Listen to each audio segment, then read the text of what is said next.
तभी डॉक्टर बने। शायरी क्यों, मतलब क्यों, आखिर क्यों? शायरी तो बहुत पहले से है भाई। मैं अच्छा। मैट्रिक में था तो बाकायदा मैंने शेर कहे। अच्छा। मैं बैतबाजी के मुकाबले में गया तो फिर अब जो मुझे, जब मेरे शॉर्ट हो गए शेर, तो मैं एक जो राउंड चल रहा होता था उसी दौरान एक नया शेर बनाता था वाह। और फिलबदी कहता था। और वो वजन में होता था? वजन में अल्हम्दुलिल्लाह। वाह। लेकिन ये था कि जो मेरे जजेस थे वो भी बहुत समझदार थे, उन्हें अंदाजा हो गया। मैंने कहा जी बच्चा खुद शेर कह रहे हैं। अच्छा। तो दूसरे जज जो थे, जो जिनके दिल में थोड़ा मेरे लिए प्यार था, उन्होंने कहा कोई बात नहीं, वजन में तो कह रहे हैं। जबरदस्त। ठीक है, अगर आप शायरी ना करते तो आप क्या करते?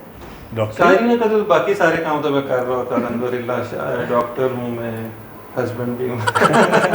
अच्छा, हस्बैंड भी बात है, ये हस्बैंड होना शायरी को इफेक्ट करता है या निखार नहीं, देता बड़े नए मज़ामीन आते हैं। है? अच्छा। डिपेंड करता है अभी शादी किससे हुई है। अच्छा, नहीं